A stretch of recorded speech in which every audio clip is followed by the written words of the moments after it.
اس کا ترجمہ حق ہی ہے، الباطل اس کا ترجمہ باطل ہی ہے، اور حق کو باطل کے ساتھ، تو با کا ترجمہ ساتھ ہوگا، تو اس لیے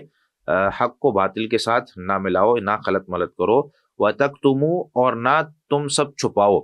یہ اس کا تعلق پیچھے ہی ہے، لا تلبسو لا تکتمو، ٹھیک ہے، تو لا کا ترجمہ یہاں پہ کرنا ہے، کیونکہ یہ جو واو ہوتا ہے یہ کئی ایک معنی کے لیے استعمال ہوتا ہے، یہاں پر اس واو کو کہتے ہیں، یہ واو حرف عطف ہے، یعنی پیچھے جو فعل اور جو معنی وہ بیان کر رہا ہوتا ہے وہی معنی اگلا فعل بھی بیان کر رہا ہوتا ہے، تو سیم ترجمہ لا تلبسو میں جو لا ہے وہی لا جو ہے نا وہ یہاں پر بھی آئے گا، ولا تکتمو، یعنی لکھنے میں نہیں ہے لیکن ترجمہ کرنے میں سیم وہ آئے گا، یہ عربی کا ایک طریقہ کار ہے لکھنے کا یا پڑھنے کا یا بولنے کا۔ وَتَكْتُمُوا اور نہ تم سب چھپاؤ، تو کوئی پوچھے آپ سے کہ بھئی نہ ترجمہ کس چیز کا کیا ہے، تو آپ کہیں جی پیچھے والا جو لا ہے وہی لا یہاں پر بھی لگے گا۔ اس کی دلیل کیا ہے؟ اصل میں لفظ ہوتا ہے تکتمون، یعنی فعل مضارع جو ہلکی پھلکی گرامر جانتے ہیں ان کو یہ پتہ ہے کہ یکتمو، یکتمان، یکتمون، اور تکتمون اس کا حاضر کا صیغہ ہوتا ہے جمع کا، تو تکتمون میں نون ہونا چاہیے تھا، لیکن کیونکہ جب اس کو نہیں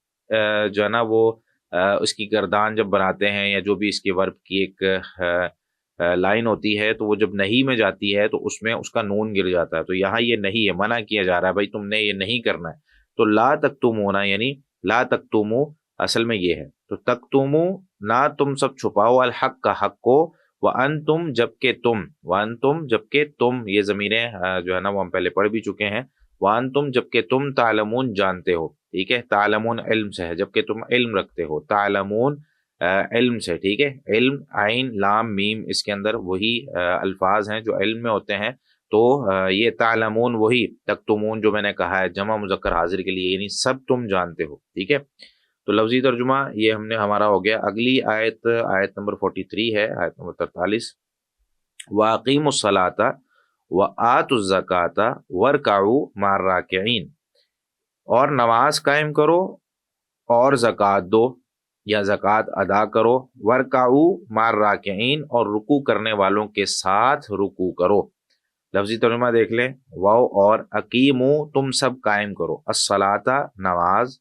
وآتوا الزکاۃ اور تم سب ادا کرو یا تم سب دو، الزکاۃ زکوٰۃ، تو الصلاۃ اردو میں بھی استعمال ہوتا ہے، صلاۃ صوم و صلاۃ کا پابند، تو الصلاۃ اردو میں بھی ہے، اور اقیمو تم سب قائم کرو یہ بالکل سیم اسی عربی اور اردو کا ترجمہ ہے اس میں، اور آتو یہ جو ہے نا ادا کرنا یا دینا یہ اس معنی میں استعمال ہوتا ہے، الزکاۃ یہ بھی اردو میں استعمال ہوتا ہے، ورکعوا رکوع سے، یہ بھی اردو میں آپ مطلب آسان ترجمہ ہے آج کا، ورکعوا اور تم سب رکوع کرو، مع الراکعین، مع کا معنی ہوتا ہے ساتھ، الراکعین رکوع کرنے والوں کے، تو الراکعین رکوع کرنے والوں کے ساتھ رکوع کرو، تو یہاں تک جو ہے نا وہ اب ہم لفظی ترجمے کے ساتھ تفسیر پہلے پڑھ لیتے ہیں، اس کے بعد جو ہے وہ ہم آگے پھر ترجمہ پڑھ لیتے ہیں۔ اچھا جی، تو سب سے پہلی جو آیت آج ہم نے پڑھی ہے آیت نمبر 41، تو یہاں سے ہم شروع کر لیتے ہیں، وَآمِنُوا اور تم ایمان لے آؤ، بما اس چیز کے ساتھ، انزلتو جو میں نے نازل کی ہے، مصدقا لما معکم تصدیق کرنے والی ہے اس کی جو تمہارے پاس ہے، ولا تکونوا اول کافر بہ تم سب سے پہلے اس کے ساتھ کفر کرنے والے نہ ہو جانا، ولا تشتروا بآیاتی ثمنا قلیلا اور میری آیات کو کم قیمت میں نہ بیچو، یا میری آیات کے بدلے کم قیمت نہ لو، وَإِيَّايَ فَاتَّقُونَ اور صرف مجھے سے ڈرو، تو اللہ تعالیٰ کی آیات کو کم قیمت، یہاں پر ایک تو ایمان لانے کا حکم ہے کہ جو بھی میں نے نازل کیا اس پر ایمان لاؤ، اور اس کے بعد جو ہے نا وہ سب سے پہلے تم نے کفر کرنے والے سب سے پہلے تم نہیں ہونے چاہیے، یعنی ان کو نصیحت کی جا رہی ہے کہ ایسا نہیں ہونا چاہیے کہ کوئی چیز تمہارے سامنے آئے تو فوری طور پہ تم انکار کر دو، نہیں، بلکہ سوچ سمجھ کے اس کے بارے میں دلیل کے ساتھ تحقیق کرو، پھر اس کے بعد اگر تمہیں لگتا ہے کہ کوئی چیز غلط ہے تو تمہارے پاس کوئی دلیل تو ہونی چاہیے، یہ نہیں کہ بندہ بس کسی بھی چیز کو دیکھے جو اس کے کلچر سے، اس کی ثقافت سے، یا اس کے پرانی بات جو اس کے ذہن میں ایک بیٹھی ہوتی ہے اس کے خلاف ہو، تو بندہ فوری طور پر انکار کر دے، اور ولا تشتروا بآیاتی ثمنا قلیلا میری آیات کے بدلے کم قیمت نہیں لینی، یہ جو حصہ ہے نا اس آیت کا، یہ اس حصے پر تھوڑی زیادہ توجہ ہم نے دینی ہے کہ اللہ تعالیٰ کی آیات کے بدلے کم قیمت لینا یا اللہ تعالیٰ کی آیات کو کم قیمت میں بیچ دینا یہ کیسا ہے، اور قرآن اس حوالے سے کیا کہتا ہے. تو قرآن کریم نے ظاہر سی بات ہے جب ہم اس کی تفسیر قرآن کریم سے ہی لیتے ہیں تو قرآن کریم نے ہمیں اللہ تعالیٰ کی آیات کو بیچنا یا ولا تشتروا بآیاتی ثمنا قلیلا یہ جو حصہ ہے اس کو مختلف معنی میں بیان کیا ہے. جیسے سب سے پہلے ہم لیتے ہیں تو اس سے مراد دنیاوی مفاد کے لیے آیات الہی کو چھپانا ہے. یعنی بندہ دنیاوی کسی مفاد کے لیے، میں کسی بڑی پوسٹ پہ ہوں اور مطلب میں ایک عالم دین ہوں، مجھے کسی نے جو ہے نا وہ مفتی کا ٹائٹل دیا اور مجھے کسی بڑی پوسٹ پہ بٹھا دیا جہاں میری جو ہے نا تنخواہ لاکھوں میں ہے، پروٹوکولز ہیں، آگے پیچھے بہت سارے مفادات ہیں اور جو مجھے مل رہے ہیں. اچھا اب اس پوسٹ میں کیا ہوتا ہے کہ کبھی کوئی اس طرح کا مسئلہ میرے سامنے آ جاتا ہے جو بادشاہ کو غلط لگتا ہے. یعنی بادشاہ کہتا ہے کہ اس کو غلط ثابت کرنا ہے حالانکہ وہ صحیح ہوتا ہے، یا بادشاہ کہتا ہے اس کو صحیح ثابت کرنا ہے حالانکہ وہ غلط ہوتا ہے. اب میں کیا کرتا ہوں کہ مجھے پتا بھی ہے کہ یہ کتنا ضروری ہے. جیسے یوں سمجھ لیں کہ کوئی بڑا بندہ ہے اور اس سے کوئی ایسی غلطی ہو گئی ہے جس کی سزا بہت سخت ہے. اب اس کو فیصلہ آتا ہے میرے پاس کہ بھئی اسلام کیا کہتا ہے اس حوالے سے، جو اسلام کہے گا ہم جو ہے نا وہ کر دیں گے. اب مجھے پتا ہے اگر میں اس کے خلاف فیصلہ کرتا ہوں تو میری جاب جاتی ہے، میری نوکری جاتی ہے. کئی لوگ یہ اسی طریقے سے ہماری مسجدوں میں بھی ہوتا ہے. یعنی کچھ لوگ اس طرح کے ہوتے ہیں جن بیچاروں کے پاس کوئی ٹیلنٹ نہیں ہوتا، کوئی ہنر نہیں ہوتا، کچھ کام نہیں کر سکتے. ان کو پھر لگتا ہے، اور پھر تعلیم بھی ان کی اتنی مضبوط نہیں ہوتی، ان کو لگتا ہے کہ ہم جس مسجد میں ہیں نا یہی ہماری زندگی ہے اور اس سے آگے پیچھے اگر ہم جائیں گے یا کوئی بھی بات ہم اس طرح کی یہاں پہ کریں گے تو ہماری جو نوکری ہے وہ چلی جائے گی. ہم کھائیں گے کہاں سے، ہمارے بیوی بچے کھائیں گے کہاں سے. ایمان بھی کمزور ہے، علم بھی کمزور ہے، اور اس کے ساتھ ساتھ ان کا جو عقیدہ ہے وہ تو بالکل اس طرح کا ہوتا ہے کہ اللہ تعالیٰ کا تعارف ان کو ہے ہی نہیں. تو وہ کرتے کیا ہیں کہ اس دنیاوی مفاد کے لیے، یعنی وہ جو سیلری ان کو مل رہی تھی یا جو اسٹیٹس تھا بادشاہ کے سامنے یا کہیں پہ بھی کوئی جو ان کا ایک مقام ہے، زیادہ تر اس طرح ہوتا ہے دنیاوی مفاد کے لیے. ہم میں سے نا بہت سے لوگ وہ کسی جگہ ایسی جگہ پہ بیٹھے ہوتے ہیں، کسی مجلس میں ان کی عزت ہے، مقام ہے. اب وہاں پہ کیا کرتے ہیں کہ بھائی اگر میں نے یہاں پر بتایا تو میری تو بے عزتی ہو جائے گی. اگر کسی نے 100 لوگ بیٹھے ہوئے، اب 100 لوگوں نے مجھ سے کوئی مسئلہ پوچھا یا 100 لوگوں کی موجودگی میں کسی ایک نے مجھ سے کوئی مسئلہ پوچھ لیا اور میں یہ کہتا ہوں یار مجھے تو اس مسئلے کا نہیں پتا، تو کئی لوگوں میں یہ ظرف نہیں ہوتا اس چیز کا کہ بھائی اگر کسی نے، ان لوگوں میں سے کسی نے کہہ دیا کہ بھائی تجھے تو کچھ پتہ ہی نہیں ہے، تو اتنا بڑا عالم ہو گیا، تو کہہ رہا ہے تجھے کچھ مسئلے کا پتہ نہیں ہے، تو وہاں پہ کیا ہوگا، میری عزت کم ہو جائے گی. تو لوگ اس چکر میں کہ میری عزت باقی رہے، میرا مقام باقی رہے، وہ جو دنیاوی مفاد ہے نا یہاں پہ کہ اللہ کے ہاں عزت کی پرواہ نہیں ہے، لوگوں کے ہاں عزت کی پرواہ ہے، تو پھر وہاں پہ کیا کرتے ہیں، آیات الہی کو چھپا لیتے ہیں. یعنی اللہ تعالیٰ کی آیات کو چھپا لیتے ہیں وہاں پر، حالانکہ مسئلہ کچھ اور قرآن کہہ رہا ہوتا ہے اور اللہ تعالیٰ کا فرمان کچھ اور کہہ رہا ہوتا ہے، لیکن وہ وہاں پر اس چیز کو بیان نہیں کرتے. اور اللہ تعالیٰ نے یہ جو طریقہ کار ہے اس کو قرآن کریم میں بیان کیا ہے. اور جو لوگ بھی ایسا کرتے ہیں کہ بھئی اپنے مفاد کی خاطر قرآن کو بدل دیا، اپنے مفاد کی خاطر جو ہے نا وہ کہیں مسئلہ بیان کر دیا، کہیں نہیں کیا. سورۃ البقرہ کی آیت 174 سے 176 تک اللہ تعالیٰ فرماتے ہیں ان الذین، بے شک وہ لوگ، یکتمون جو چھپاتے ہیں، ما انزل اللہ، اس چیز کو جو اللہ نے نازل کیا من الکتاب، کتاب میں سے، ویشترون بھی ثمنا قلیلا، اور اس کے بدلے وہ کم قیمت لے لیتے ہیں. اولئک، یہ وہ لوگ ہیں، ما یاکلون فی بطونہم، نہیں وہ بھرتے اپنے پیٹوں میں، الا النار، مگر آگ، یعنی سوائے آگ کے وہ اپنے پیٹوں میں اور کچھ نہیں بھر رہے. یہ جو اللہ کی آیات کو چھپا کر اس کے بدلے وہ کم قیمت لے رہے ہیں کہ کہیں کوئی چیز حق بات بتانے والی تھی لیکن وہ نہیں بتا رہے کہ یار ہوگا کیا، اس کے ساتھ میرا بزنس نہیں چل پائے گا، اس کے ساتھ میرے معاملات اس طرح کے نہیں ہو پائیں گے. ایک ہوتا ہے دعوت میں حکمت، ایک ہوتا ہے چھوٹی موٹی جو سنتیں ہیں ان چیزوں کی بات نہیں ہو رہی، بڑی چیزوں کی بات ہو رہی ہے جو اسلام نے کہا ہے کہ حق و باطل کے درمیان فرق کرنے والی یہ چیزیں ہم اس میں بھی کمپرومائز کر لیتے ہیں، ان میں کمپرومائز نہیں ہوتا. ایک تو ان کی سزا کیا ہو گئی، اپنے پیٹوں میں آگ بھر رہے ہیں. ولا یکلمہم اللہ، اور ان سے اللہ کلام نہیں کرے گا یوم القیامہ، قیامت کے دن. ولا یزکیہم، اور ان کو پاک بھی نہیں کرے گا. وَلَهُمْ عَذَابٌ علیم، اور ان کے لیے دردناک عذاب ہے. اولئک الذین، یہ وہ لوگ ہیں، اشتروا الضلالۃ بالہدی، جنہوں نے گمراہی کو ہدایت کے بدلے خرید لیا. ایک طرف گمراہی مل رہی تھی، ایک طرف ہدایت مل رہی تھی، جان بوجھ کر انہوں نے جا کے گمراہی کو خریدا ہے. ایک ہوتا ہے کہ کسی طریقے سے بندے کے جو ہے نا وہ آ گئی کے حصے میں، نہیں، جا کر خود خرید رہے. ان کو پتہ ہے کہ بھائی حق کیا ہے، سچ کیا ہے اور اس کا نتیجہ کیا نکلے گا، لیکن نہیں، خود جا رہے ہیں۔ والعذاب بالمغفرہ، اور عذاب کو مغفرت کے بدلے خریدا ہے۔ یعنی ایک طرف بخشش ہے، اللہ تعالیٰ کی آیات کو صحیح طریقے سے بیان کریں گے تو کیا ملے گا؟ اللہ تعالیٰ کی طرف سے انعام ملنا ہے، لیکن اگر اس کو چھپا رہے ہیں تو عذاب مل رہا ہے۔ فما اصبرهم علی النار، تو اللہ تعالیٰ کہتے ہیں کتنا یہ آگ پر صبر کرنے والے لوگ ہیں۔ یعنی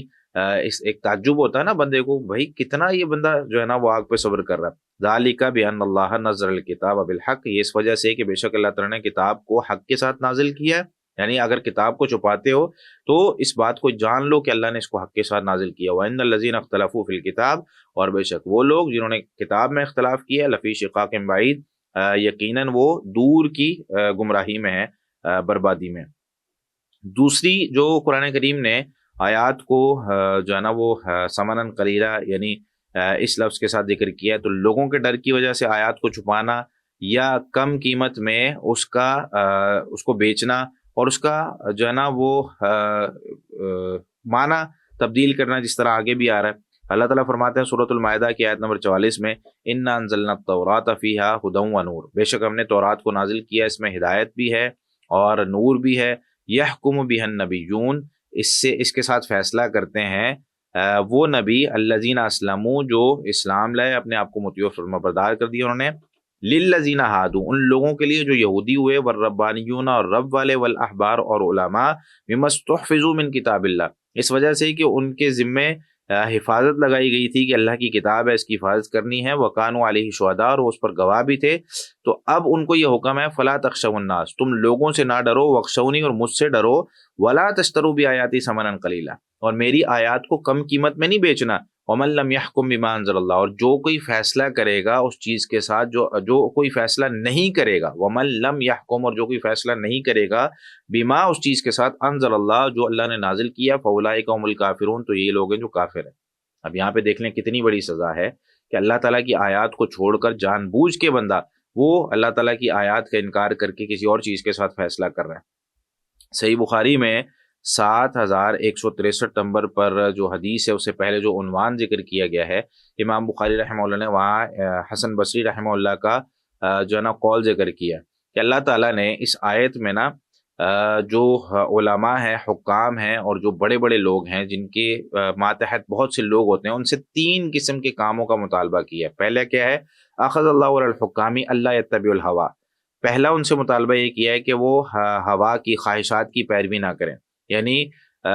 جو ان کا دل چاہ رہا ہے ہم نے ایسا کرنا ہے ویسا نہ کریں۔ ولا یخشوا الناس، اور لوگوں سے نہ ڈریں۔ دوسرا مطالبہ یہ، ولا یشتروا بآیاتی ثمنا قلیلا، اور میری آیات کو کم قیمت میں نہ بیچیں۔ یہ 3 جو ہے نا مطالبے کیے، یعنی پیسے لے کے لوگوں کے فیصلے کر دینا، پیسے لے کے جو ہے نا وہ لوگوں کے زمین اس بندے کی تھی لیکن اس بندے کو دے دینا، قتل اس نے کیا ہے لیکن الزام کسی غریب پہ اور کسی جو ہے نا وہ مظلوم پہ ڈال دینا جس کے آگے پیچھے کوئی نہیں ہے۔ ایک کیس بنتا تھا 6 اور کیس کے پھنس تو رہا ہے، چلو 6 اور کیس جو کسی اور کے پڑے ہیں وہ سارے اس پہ ڈال کے جو پرانے کیس ہیں ان کو بند کرو۔ تو یہ سارا جو سوسائٹی کے اندر چل رہا ہے اللہ تعالیٰ نے اس سے منع کیا۔ اسی طریقے سے قرآن کریم میں اللہ تعالیٰ نے اس چیز سے بھی منع کیا، اور اس کو بھی ثمنا قلیلا جو ہے نا وہ کہا ہے کہ دلائل اپنی طرف سے بنانا، یعنی ایک چیز کی دلیل ہی نہیں ہے لیکن اپنی طرف سے دلائل بنا رہے ہیں یا اس کا معنی اپنے مقاصد کے لیے بدل رہے ہیں۔ قرآن کی آیت تھی، ترجمہ کچھ اور بن رہا تھا، لیکن اس کو کسی ایسے بندے کے سامنے بیان کر رہے ہیں جو بیچارہ جس کو پتہ ہی نہیں ہے۔ بہت سے لوگوں نے تو اسی طریقے سے لوگوں کو گمراہ کیا نا کہ ان بیچاروں کو پتہ ہی نہیں تھا کہ قرآن کا ترجمہ کس طریقے سے ہوتا ہے، لفظی ترجمہ کس طریقے سے ہوتا ہے، اس کے معنی اور مفہوم اور اس کی تفسیر کیا ہے، انہوں نے اپنی طرف سے بیان کر کے جی دیکھیں جی اس آیت سے یہ نکلتا ہے، اس آیت میں یہ مسئلہ ہے، اس آیت میں یہ مسئلہ ہے۔ تو قرآن کریم بیان کر کے لوگوں کو جو ہے نا گمراہ کر رہے ہیں۔ تو اگر قرآن کریم کا معنی کوئی بدلتا ہے اپنے مقاصد کے لیے، آیات کا ہیر پھیر کر دیتا ہے، کہیں کی آیت اٹھا کے کہیں پہ لگا رہا ہوتا ہے، یہ بھی ثمنا قلیلا ہے۔ اللہ تعالیٰ نے فرمایا فویل للذین یکتبون الکتاب، تو بڑی ہلاکت ہے ان لوگوں کے لیے، یکتبون الکتاب بایدیہم، جو کتاب کو اپنے ہاتھوں سے لکھتے ہیں، ثم یقولون ھذا من عند اللہ، پھر وہ کہتے ہیں یہ اللہ کی طرف سے، یعنی خود سے کوئی دلیل لکھی، خود سے کوئی کتاب، اس کے اندر کوئی آیت لکھی اور کہا جی یہ تو قرآن کی آیت ہے، جس طرح ہمارے آپ سوشل میڈیا پہ اکثر و بیشتر اس طریقے سے چل رہا ہوتا ہے، کوئی حدیث لکھ کے کہا جا رہا ہوتا ہے یہ صحیح بخاری میں ہے، یہ فلاں کتاب میں ہے، اور ہمارے کئی لوگ بڑے دھڑلے سے وہ مفتی بنے پھر رہے ہوتے ہیں اور کہہ رہے ہوتے ہیں کہ جی یہ والی جو بات ہے یہ قرآن میں ہے، یہ جی میں نے خود پڑھی ہے، یہ جی فلاں جگہ پہ اس طریقے سے بیان کی جاتی ہے، تو یہ بہت بڑی بات ہے جو ہم کر رہے ہوتے ہیں۔ اللہ تعالیٰ نے فرمایا ہے ثم یقولون ھذا من عند اللہ، پھر وہ کہتے ہیں یہ اللہ تعالیٰ کی طرف سے، لیشتروا بہ ثمنا قلیلا، تاکہ وہ اس کے ذریعے کم قیمت کم قیمت لے لیں۔ فویل لہم مما کتبت ایدیہم، تو بڑی ہلاکت ہے ان کے لیے اس چیز کی وجہ سے جو ان کے ہاتھوں نے لکھا، وویل لہم مما یکسبون، اور بڑی ہلاکت ہے ان کے لیے اس چیز کی وجہ سے جو وہ کماتے ہیں۔ اسی طریقے سے سورہ آل عمران کی آیت نمبر 77 میں بھی اللہ تعالیٰ نے یہ بات ذکر کی، ان الذین یشترون بعہد اللہ، بے شک وہ لوگ جو اللہ کے عہد کو بیچ دیتے ہیں، وایمانہم، اور اپنے قسموں کو بھی بیچ دیتے ہیں، ثمنا قلیلا، کم قیمت میں، اولئک، یہ وہ لوگ ہیں، لا خلاق لہم فی الآخرہ، جن کے لیے کوئی حصہ آخرت میں نہیں ہے، ولا یکلمہم اللہ، نہ اللہ ان سے کلام کرے گا، ولا ینظر الیہم یوم القیامہ، نہ قیامت کے دن ان کی طرف دیکھے گا، ولا یزکیہم، نہ ان کو پاک کرے گا، ولہم عذاب علیم، اور ان کے لیے دردناک عذاب ہے۔ تو یہاں پر اللہ تعالیٰ نے اس آیت میں ان الذین یشترون بعہد اللہ و ایمانہم ثمنا قلیلا، اپنے وعدے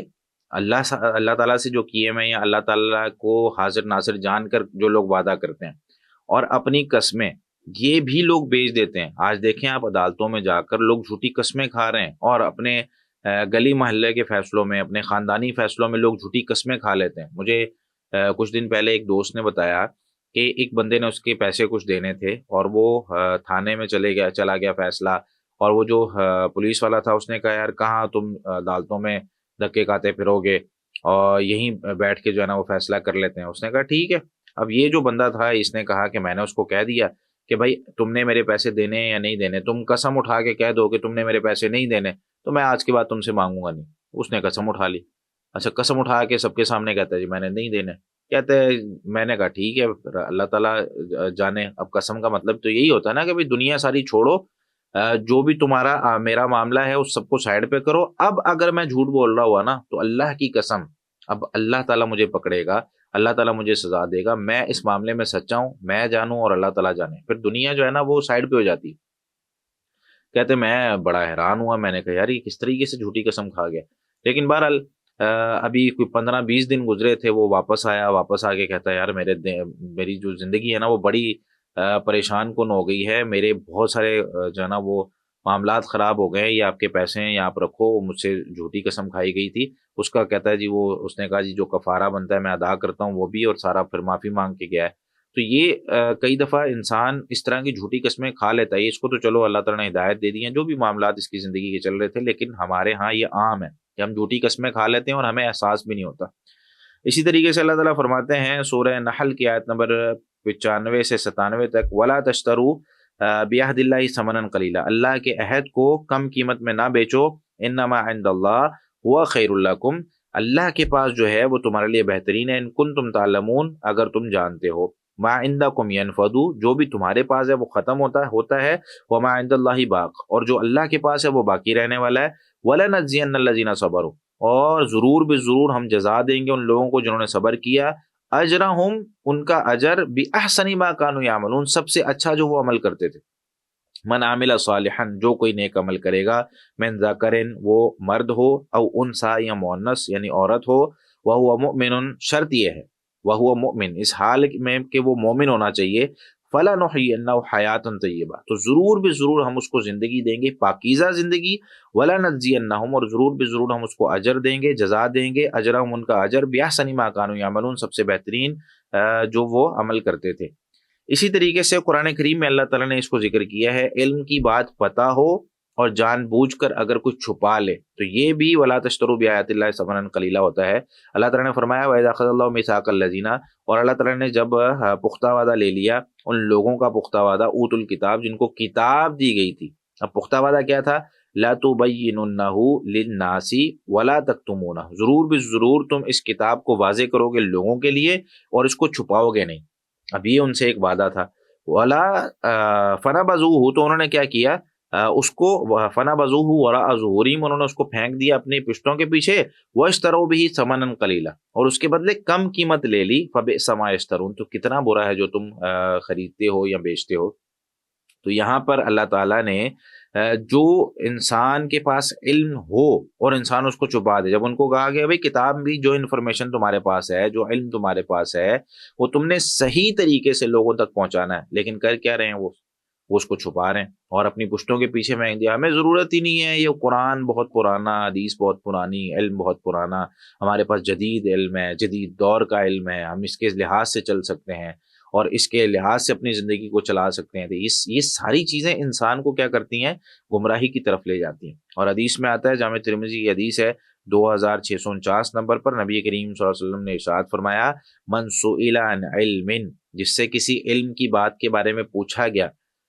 عالمہ، جس کو وہ جانتا تھا، ثم کاتمہ، پھر بھی اس نے اس کو چھپایا، الجم یوم القیامت بلجام من نار، اس کو قیامت کے دن آگ کی لگام پہنائی جائے گی. یعنی لگام آپ کو پتہ ہے ناک سے، منہ سے، وہ کسی بھی جانور کے جب ڈالی جاتی ہے تاکہ وہ بدکے نہ، بھاگے نہ، تو وہ جب نسوں کے اندر سے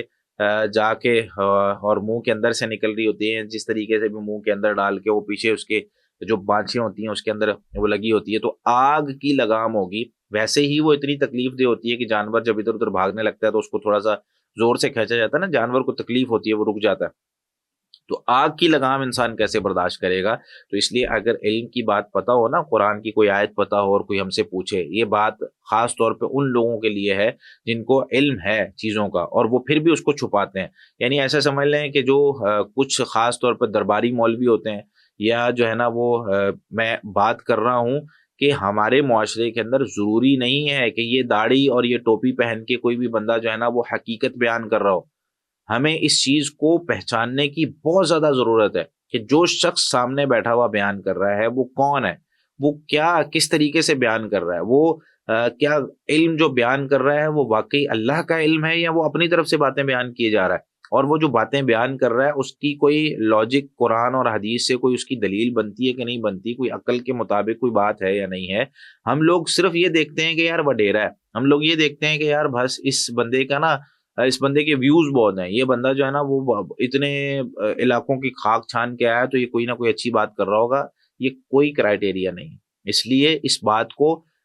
بہت زیادہ، جس طریقے سے ہم اپنے کھانے پینے کا خیال رکھتے ہیں نا، کہ کئی دفعہ ہم دیکھتے ہیں کہ یار اس کے اندر پتھر تو نہیں آ رہا، یہ جو ہے نا وہ جلی ہوئی چیز تو نہیں ہے، کم از کم اتنی چیزوں کا تو ہم خیال رکھتے ہیں نا. باقی تو ٹھیک ہے، ہم بہت ساری چیزیں ایسی کھا لیتے ہیں جن کا صحت کے لیے فائدہ نہیں ہوتا، لیکن کچھ چیزیں تو ہم بہت زیادہ خیال رکھتے ہیں کہ یار اگر نمک بہت زیادہ تیز ہو تو ہم نہیں کھاتے. اسی طریقے سے ہمیں ان چیزوں کو بھی دیکھنا چاہیے کہ جس سے ہم علم لے رہے ہیں وہ استاد کون ہے، پھر علم جو ہمیں دے رہا ہے وہ اس کے سورس کیا ہے. کہیں ایسی کوئی سنی سنائی بات ہمیں بیان کر کے ہمارا عقیدہ خراب کر دے، ہماری تو ساری آخرت خراب ہو جانی، ہماری تو ساری آخرت برباد ہو جانی. تو اس کے لیے بندہ جو ہے نا وہ پریشان ہو کے گھوم رہا ہو تو ہمیں شروع میں ہی احتیاط کرنی چاہیے. اسی طریقے سے اللہ تعالیٰ نے یہ بھی ذکر کیا ہے، کئی فوائیں ضرور علیکم، کیسے کہ جب وہ تم پر غالب آ جائیں گے، لا يرقبوا فیکم الا ولا ذمہ، تم سے کسی رشتہ داری کا، کسی عہد کا وہ کوئی خیال نہیں رکھیں گے. یرزونکم بافواہہم، وہ اپنے منہوں سے تم کو راضی کرتے ہیں، وتأبى قلوبہم، حالانکہ ان کے دل انکار کرتے ہیں، واکثرهم فاسقون، اور ان میں سے اکثر فاسق ہیں. ان کا عمل کیا ہے؟ اشتروا بآیات اللہ ثمنا قلیلا، انہوں نے اللہ کی آیات کو کم قیمت میں بیچا ہے. فصدوا عن سبیلی، اور تو انہوں نے اس کے رستے سے روکا ہے. انہم ساء ما كانوا يعملون، بے شک برا ہے جو وہ عمل کرتے ہیں. لا يرقبون فی مؤمن، یہ یہودیوں کی بات ہو رہی ہے، وہ مومنوں کے بارے میں نہیں خیال رکھتے، الا کسی جو ہے نا رشتہ داری کا، ولا ذمہ، نہ کسی عہد کا. واولئک هم المعتدون، یہی لوگ حد سے گزرنے والے ہیں. فإن تابوا، ہاں اگر یہ توبہ کر لیں، واقاموا الصلاۃ، اور نماز قائم کریں، وآتوا الزکاۃ، اور زکوٰۃ ادا کریں، فإخوانکم فی الدین، تو پھر تمہارے دینی بھائی ہیں. تو یہاں اس آیت سے بھی جو ہے نا مفسرین نے استدلال کیا ہے، فإن تابوا، اگر یہ توبہ کریں یعنی ایمان لیں، واقاموا الصلاۃ، اور نماز قائم کریں، وآتوا الزکاۃ، اور زکوٰۃ ادا کریں. تین کام، ایمان لانا، نماز قائم کرنا، زکوٰۃ ادا کرنا، تو کیا ہوگا؟ فإخوانکم فی الدین، تو پھر تمہارے دینی بھائی بنیں گے. تو اسلامی اخوت کے لیے، یعنی کم سے کم مسلمان ہونے کے لیے اسلام کے بڑے بڑے کام کرنے ضروری ہوتے ہیں. ایمان لانا، نماز پڑھنا، زکوٰۃ ادا کرنا، یہ تین کام کرے گا. ظاہر سی بات ہے رمضان کے روزے تو سال بعد آئیں گے نا. اور اسی طریقے سے جو ہے حج ہے وہ بھی زندگی میں ایک دفعہ استطاعت کے باوجود ہے. تو یہ چیزیں 3 چیزیں جو ہے نا، اس میں سے اب نماز دیکھیں ہم لوگ اس کو کتنا نارمل سمجھتے ہیں. اگلی آیت میں اللہ تعالیٰ نے اسی کا علیحدہ طور پہ حکم دیا ہے. تو یہاں پر نماز کا بھی حکم ہے کہ ایمان لانے کے بعد نماز اور پھر زکوٰۃ. فَإِخْوَانُكُمْ فِي الدِّينِ وَنُفَسِّرُ الْآيَاتِ لِقَوْمٍ يَعْلَمُونَ، اور ہم کھول کر آیات بیان کرتے ہیں ایسی قوم کے لیے جو جانتی ہے. اور اگلی آیت میں سورہ ال عمران کی آیت 199 میں وَإِنَّ مِنْ أَهْلِ الْكِتَابِ، اور بے شک اہل کتاب میں سے، یہ ان لوگوں کی بات ہو رہی ہے جو اچھے ہیں. ضروری نہیں کہ سارے لوگ جو ہے نا وہ اللہ تعالیٰ کی آیات کو بیچتے ہیں. جو اللہ تعالیٰ کی آیات کو نہیں بیچتے ان کا اجر یہاں پہ ذکر ہو رہا ہے کہ وَإِنَّ مِنْ أَهْلِ الْكِتَابِ، اور بے شک اہل کتاب میں سے لمن، یقیناً وہ بھی ہیں، یؤمنُ بِاللَّهِ، جو اللہ پر ایمان لاتے ہیں، وما انزل الیکم، اور اس پر بھی جو تمہاری طرف نازل کیا گیا، وما انزل الیہم، اور اس پر بھی جو ان کی طرف نازل کیا گیا، خاشعین للہ، اللہ سے ڈرنے والے ہیں، لا یشترون بآیات اللہ ثمنا قلیلا. دیکھیں یہ ان کی صفت، اچھی صفت کے طور پر بیان ہو رہا ہے. اس کا مطلب یہ ہے کہ اگر ہم قرآن کریم کی آیات کو نہیں بیچتے یا جو ہے نا وہ اس کے بدلے کم قیمت نہیں لیتے، تو اللہ تعالیٰ اس کی تعریف کر رہے ہیں، اولئک لہم اجرہم، ان کے لیے ان کا اجر ہے، عند ربہم، ان کے رب کے ہاں، ان اللہ سریع الحساب، بے شک اللہ تعالیٰ بہت جلد حساب لینے والا ہے. تو ان ساری آیات کا خلاصہ یہ ہے کہ سب سے پہلی بات کہ اگر کوئی شخص آیات کو بیچتا ہے، آیات کو کم قیمت میں بیچتا ہے، اور یہ بات بھی یاد رکھیں کہ دنیا ساری کی ساری اکٹھی ہو جائے نا، اور ساری کی ساری دنیا لا کر ہمیں دے دی جائے اور کہا جائے یہ لے لو، اور قرآن کریم کی آیات کو بدل دو، یا قرآن کریم کی آیات کا مفہوم جو ہے اس کا معنی بدل دو، یا اس کو جو ہے نا وہ اپنی خواہشات کی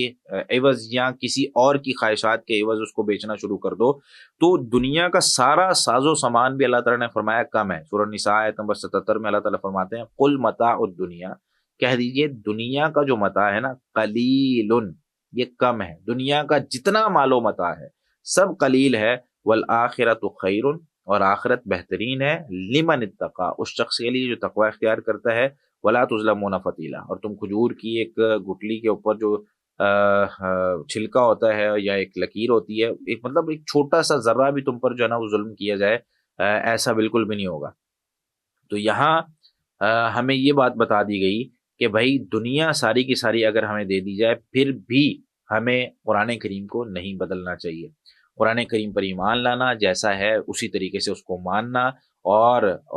اس پر اگر کسی کو ہم بتا رہے ہیں تو اسی طریقے سے، اگر پتہ ہے تو بتائیں، نہیں پتہ تو کہہ دیجیے مجھے اس چیز کا نہیں پتہ. غلط انفارمیشن نہیں دینی، غلط قرآن کی آیت بیان نہیں کرنی، یا یہ کبھی باور کروانے کی کوشش نہیں کرنی کہ میرے پاس بڑا علم ہے، قرآن کریم کی کوئی بھی آیت بندہ جو ہے نا وہ پڑھ کے سناتا چلا جائے. تو اس لیے کہتے ہیں کہ بھائی یہ کوئی ایسی چیز نہیں ہے کہ جس کو ہر بندہ ہی کھڑا ہو کے جو ہے نا بیان کرنا شروع کر دے. بہت بڑی ذمہ داری ہوتی ہے. یعنی ہر وقت ڈر لگتا ہے کہ اگر مجھ سے قرآن کریم کی کوئی آیت پڑھتے ہوئے لفظی غلطی ہو گئی تو وہ بھی ایک گناہ کا کام ہے. اگر اس کا معنی غلط ہو گیا، ترجمہ غلط ہو گیا، تو وہ بھی ایک گناہ کا کام ہے. اگر وہ بیان کرتے ہوئے میں نے اس کی تفسیر کوئی اپنی طرف سے بیان کر دی، وہ بھی ایک جو ہے نا وہ ایسی بات ہوگی جو اللہ تعالیٰ نے کہی نہیں، تو میں اسے جو ہے نا وہ اپنی طرف سے بیان کرنے کی کوشش کر رہا ہوں. تو بہت بڑی ذمہ داری ہوتی ہے. تو جتنے لوگ ترجمہ پڑھاتے ہیں، جتنے لوگ جو ہے نا وہ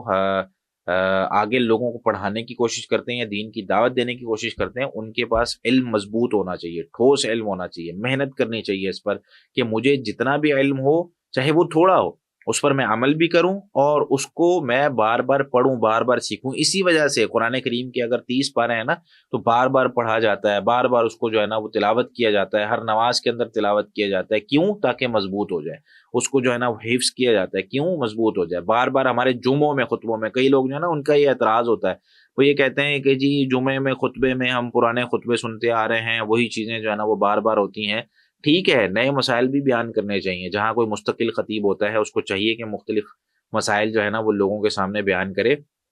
لیکن جمعے کا اصل مقصد نئے مسائل بیان کرنا نہیں ہوتا ہے. جمعے کا مقصد جو ہے وہ لوگوں کے دلوں میں وہی باتیں جو قرآن و حدیث کی ہیں ان کی تذکیر اور اللہ تعالیٰ کی یاد، اور ایک اس طرح کی تقریر ہونی چاہیے جس کے ذریعے سے ان کا پورا ہفتہ صحیح ہو جائے. اس وجہ سے اسلام نے ہفتے بعد ایک دن نصیحت فرض کی ہے کہ بھئی پورا ہفتہ انسان کو اللہ کا ڈر رہے، پورا ہفتہ انسان جو ہے وہ نمازیں اپنی سیدھی ہو جائیں اس کی، اور اس کو تذکیر ہو جائے، اس کو یاد دہانی ہو جائے کہ ہاں دنیا کے اندر میں نے دنیا میں مگن نہیں ہونا.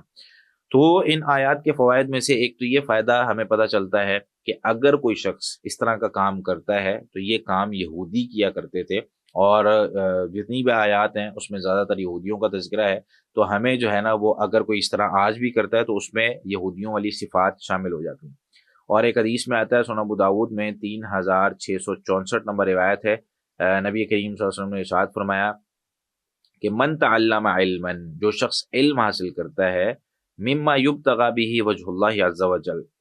ایسا علم کہ جس کے ذریعے سے ہونا یہ چاہیے تھا کہ میں نے اللہ کی رضا حاصل کرنی ہے، یعنی یوں سمجھ لے کہ علم ایک عبادت ہے۔ ہم لوگ مختلف قسم کی عبادات کرتے ہیں نا، ایک عبادت ہم کرتے ہیں نماز پڑھنا، ایک عبادت ہم کرتے ہیں قرآن کریم پڑھنا، ایک عبادت ہم کرتے ہیں دعا کرنا، ایک عبادت ان میں سے ہوتی ہے علم حاصل کرنا، یہ بھی عبادت ہے۔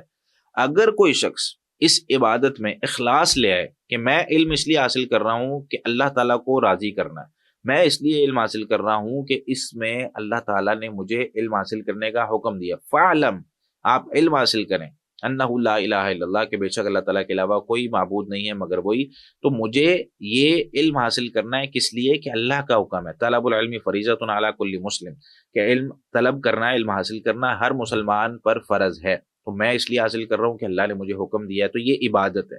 اچھا، اب اس کا ثواب مل رہا ہوتا ہے، اب اس میں اخلاص بھی بہت ضروری ہوتا ہے، لیکن اگر کسی شخص نے علم اس لیے حاصل کیا جس میں اللہ کی رضا اس کو حاصل کرنی چاہیے تھی، اللہ کے لیے حاصل کرنا چاہیے تھا، لیکن کیا کرتا ہے، لا يتعلم، نہیں وہ اس کو سیکھتا، الا مگر لیصیب به عرضا من الدنیا، مگر اس لیے کہ دنیا کا کوئی مال و متاع اس کو مل جائے۔ یعنی قرآن اس نے یہ ساری آیات اور یہ حدیث اگر ہم ملائیں تو اس میں یہ ہے کہ وہ دنیا کے کسی فائدے کے لیے علم حاصل کر رہا تھا، قرآن کا ترجمہ پڑھ رہا ہے لیکن اس لیے کہ مجھے کوئی ڈگری مل جائے۔ مطلب بہت سے لوگ ہمارے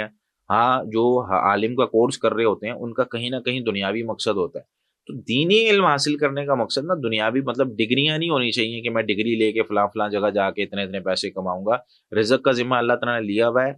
اپنے علم کو بڑھائیں، مضبوط کریں اللہ تعالیٰ کی رضا کے لیے۔ جو دنیا کی رضا حاصل کرنے کے لیے، اس کے مال حاصل کرنے کے لیے علم حاصل کرتا ہے، لم یجد عرف الجنت یوم القیامہ، وہ جنت کی خوشبو تک نہیں پائے گا قیامت کے دن، یعنی ریحہا، یعنی اس کی خوشبو۔ تو جنت کی جو خوشبو ہے وہ تک اس شخص کو نہیں ملے گی جو اپنے علم سے کسی کو نیچا دکھانے کے لیے علم حاصل کرتا ہے کہ میں بڑا عالم ہوں، ٹھیک ہے، میں نے اس کو ہرا دیا، میں نے اس کے سامنے بات کی، وہ بول ہی نہیں سکا، میں نے اس کو جو ہے نا اتنی دلیلیں دی وہ بندہ ہی بھاگ گیا، میں نے جو ہے نا وہ امام مسجد کو جا کے میں نے چپ کروا دیا، میں نے جو ہے نا وہ اس لیے، اس طرح کی باتیں عالم بندہ نہیں کرتا۔ جس نے اللہ کے لیے علم حاصل کیا ہوتا ہے نا، وہ لوگوں کو دین کی طرف لانے کی کوشش کرتا ہے، اپنے اخلاق کے ساتھ، اپنے عمل کے ساتھ۔ کوئی نہیں آتا کوئی بات نہیں، وہ لڑتا جھگڑتا نہیں ہے ہر جگہ جا کے کہ بھائی میں نے اس کو اس طرح کر دیا، میں نے اس کو اس طرح کر دیا، میں نے اس کو حدیثیں سنائی، آیتیں سنائی، بندے کی بولتی بند ہو گئی، میں نے یہ کر دیا، میں نے وہ کر دیا، اور کہیں اگر اس کے خلاف کوئی بات آ جائے تو غصہ کر جاتا ہے،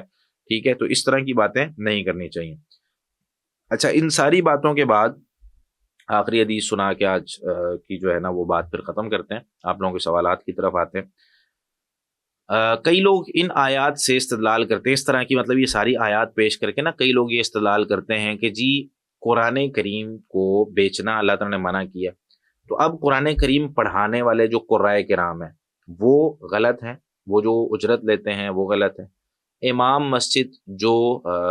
امامت کرواتا ہے وہ بھی ظاہر سی بات ہے نمازیں پڑھا رہا ہے، قرآن پڑھا رہا ہے، نمازوں میں قرآن پڑھا جاتا ہے تو وہ بھی غلط کرتا ہے۔ اسی طریقے سے جو لوگوں کے گھروں میں جا کے پڑھاتے ہیں یا کسی بھی طریقے سے لوگوں کو قرآن کی تعلیم دے رہے ہیں اور اس پر جو اجرت لیتے ہیں وہ غلط ہوتی ہے۔ تو اس طرح کے نا بہت سے دلائل دینے کی کوشش کی جاتی ہے اور وہ کہتے ہیں کہ یہ قرآن کریم کو بیچ رہے ہیں اور اللہ تعالیٰ نے قرآن کریم کو کم قیمت میں بیچنے سے منع کیا۔ تو اس بات کو یاد رکھیں کہ بیچنے سے مراد یہ ہے، جس طریقے سے ہم نے سارے دلائل پڑھے، اس میں اپنے مفاد کے لیے یا قرآن کریم کی معنی کو تبدیل کرنے کے لیے، یا جو ہے نا وہ قرآن کریم کی جو اصل مقصد ہے اس کو، یا کوئی بھی چیز چھپانے کے لیے، جیسے حق کو چھپانے کے لیے یہودیوں نے جس طریقے سے حق کو چھپانے کی کوشش کی، نبی کریم صلی اللہ علیہ وسلم کی جو نشانیاں ان کی کتابوں میں تھی اس کو چھپانے کی کوشش کی، یا اسی طریقے سے جو آیات رجم تھی ان کی کتاب میں اس کو چھپانے کی کوشش کی، بہت ساری چیزیں انہوں نے چھپائی۔ تو اللہ تعالیٰ نے ان کو اس چیز سے منع کر دیا کہ بھائی تم نے اللہ تعالیٰ کی آیات کو کم قیمت میں نہیں بیچنا اور اس کی جو ہے نا وہ کہیں کی قیمت نہیں لگوانی اس طریقے سے۔ لیکن نبی کریم صلی اللہ علیہ وسلم کے دور میں ایسا ہوا ہے کہ جب قرآن کریم جو ہے نا وہ اس کا دم کر کے یا قرآن کریم سنا کر کسی کو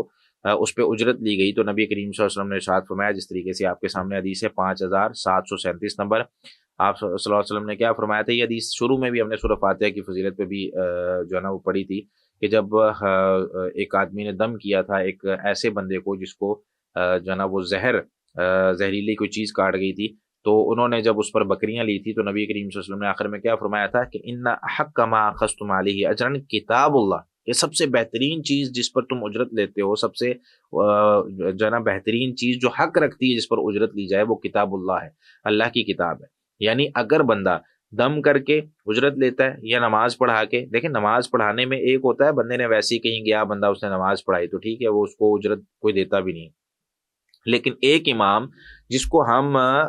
پورا ٹائملی پابند کرتے ہیں، بھائی فجر ظہر عصر مغرب عشاء آپ نے پڑھانی ہے آ کے، اب وہ اپنا ٹائم بیچ رہا ہے، وہ کہیں اور جا سکتا تھا لیکن اسی مسجد میں آ کے اس نے نماز پڑھنی ہے، وہ کہیں اور جا ہی نہیں سکتا، اس کو اسی ٹائم میں آ کے نماز پڑھنی ہے، تو یہ ہم نے اس سے اس کا ٹائم بھی خریدا ہے، وہ نماز پڑھانے کے اگرچہ ہم سے پیسے نہ بھی لے، حالانکہ وہ بھی جائز ہیں، اس میں مسئلہ نہیں، لیکن اگر وہ نہ بھی لے تو ٹائم تو ہم اس سے خرید رہے ہیں نا، اس کا بہت ساری چیزیں اس سے ہم لے رہے ہیں، اس کی جو ہے ایک ٹیلنٹ ہے وہ ہم اس سے خرید رہے ہیں۔ بہرحال بہت ساری چیزیں، اس میں کوئی مسئلے والی بات نہیں ہے، اگر کوئی آپ کو اعتراض کرتا ہے تو اس کو یہ حدیث سنائے کہ بھئی کچھ چیزوں میں جائز ہے، اور غلط طریقے سے قرآن کریم کو سنانا یا قرآن کریم کو بیچنا وہ اور چیز ہے، اور قرآن کریم کو صحیح طریقے سے اس کو سکھانا تلاوت کرنا، اس پر اجرت لینے میں کوئی مسئلہ نہیں ہے۔ تو یہاں تک ہم رکھتے ہیں، باقی جو ہے نا وہ آپ لوگوں کا سوالات ہم لے لیتے ہیں، اگلی آیت جو ہے وہ کل کوشش کریں گے میں جو ہے نا وہ اس رکوع کو ہم ختم کر دیں انشاءاللہ۔